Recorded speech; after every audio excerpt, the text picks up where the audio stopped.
शिवाय, ओम नमः शिवाय।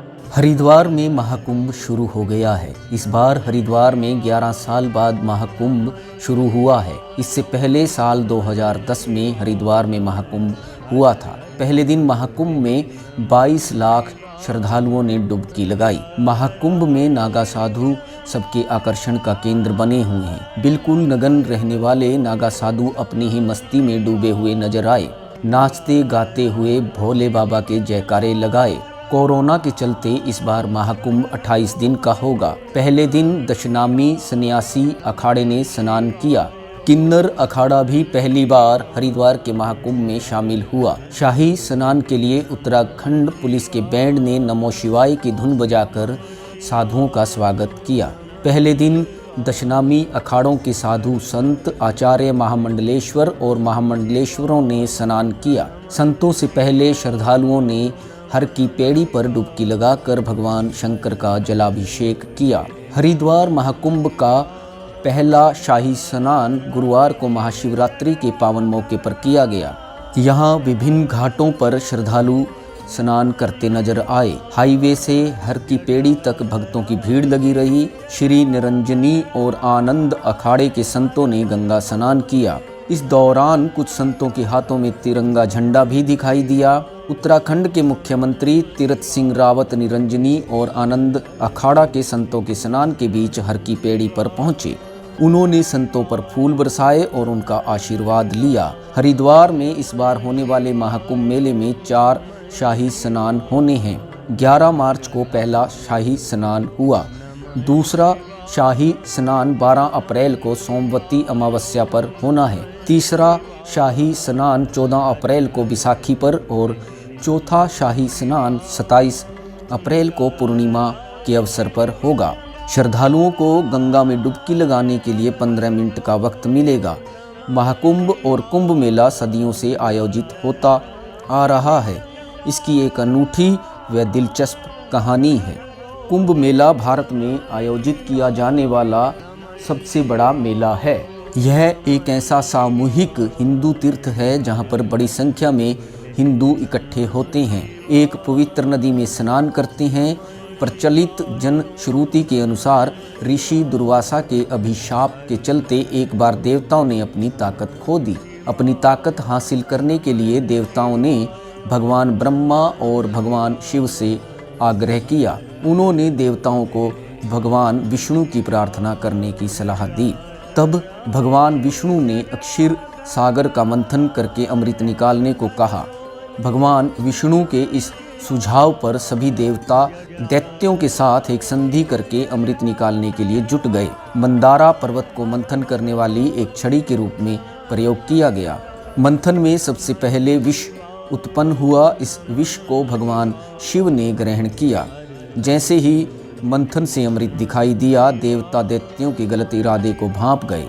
इसी बीच देवताओं के इशारे पर भगवान इंद्रपुत्र अमृत कलश लेकर आकाश में उड़ गए। उस समय अमृत को लेकर राक्षसों और देवताओं के बीच 12 दिनों और 12 रातों तक युद्ध होता रहा। लड़ते लड़ते अमृत कलश से अमृत इलाहाबाद, हरिद्वार, नासिक और उज्जैन 4 जगहों पर गिर गया। उसके बाद से ही इन 4 स्थानों पर महाकुंभ मेले का आयोजन होता है। ऐसी मान्यता है कि महाकुंभ मेले में हिंदुओं को अपने जीवन काल में एक बार स्नान अवश्य करना चाहिए। समय समय पर महाकुंभ मेला हर 144 वर्षों में या 12 पूर्ण कुंभ मेले के बाद आता है। यह केवल प्रयाग में आयोजित किया जाता है। महाकुंभ मेले में लाखों श्रद्धालु शामिल होते हैं जो पवित्र जल में डुबकी लगाते हैं। एक कथा के अनुसार भगवान ब्रह्मा ने एक बार कहा था कि गंगा के पवित्र जल में स्नान या डुबकी लेने से मनुष्य अपने पापों से मुक्त हो जाता है। कुंभ योग के विषय में विष्णु पुराण में भी उल्लेख मिलता है। विष्णु पुराण में बताया गया है कि जब गुरु कुंभ राशि में आता है और सूर्य मेष राशि में प्रवेश करता है तब हरिद्वार में कुंभ लगता है। हरिद्वार में इससे पहले 1986, 1998 और साल 2010 में महाकुंभ मेला लगा था।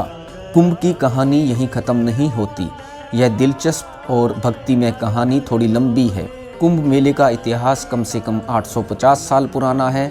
माना जाता है कि आदि शंकराचार्य ने इसकी शुरुआत की थी, लेकिन कुछ कथाओं के अनुसार कुंभ की शुरुआत समुद्र मंथन के आदिकाल से ही हो गई थी। शास्त्रों में बताया गया है कि पृथ्वी का एक वर्ष देवताओं का दिन होता है, इसलिए हर 12 वर्ष पर एक स्थान पर पुण्य कुंभ का आयोजन होता है। देवताओं का 12 वर्ष पृथ्वी लोक के 144 वर्ष के बाद आता है। ऐसी भी मान्यता है कि 144 वर्ष के बाद स्वर्ग में भी कुंभ का आयोजन होता है, इसलिए उस वर्ष पृथ्वी पर महाकुंभ का आयोजन किया जाता है। महाकुंभ के लिए निर्धारित स्थान प्रयाग को माना गया है। मंथन में निकले अमृत का कलश हरिद्वार, इलाहाबाद, उज्जैन और नासिक के स्थानों पर ही गिरा था, इसलिए इन 4 स्थानों पर ही कुंभ मेला हर 3 वर्ष बाद लगता है। 12 साल बाद यह मेला अपने पहले स्थान पर वापस पहुंचता है। यही कारण है कि कुंभ के मेले को इन्हीं 4 स्थानों पर मनाया जाता है। कुंभ को 4 हिस्सों में बांटा गया है। जैसे अगर पहला कुंभ हरिद्वार में होता है तो ठीक उसके 3 साल बाद दूसरा कुंभ प्रयाग में, और फिर तीसरा कुंभ 3 साल बाद उज्जैन में, और फिर 3 साल बाद चौथा कुंभ नासिक में होता है। कुंभ मेले की शुरुआत शाही स्नान के साथ होती है, जहाँ पर कई सारे साधु संत आयोजित कुंभ स्थल के पवित्र नदी में डुबकी लगाते हैं।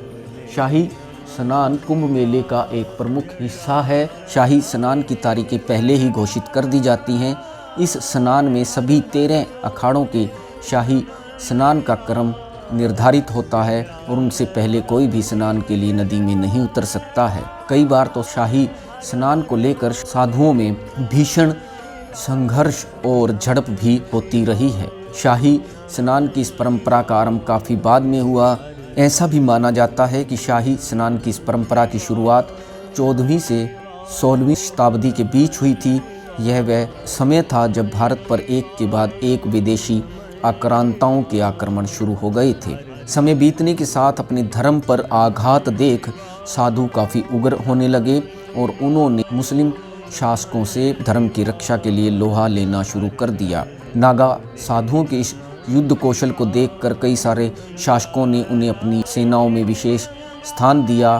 तो आपने देखा कि कुंभ की कहानी कितनी दिलचस्प, कितनी भक्तिमय और कितनी अनूठी है।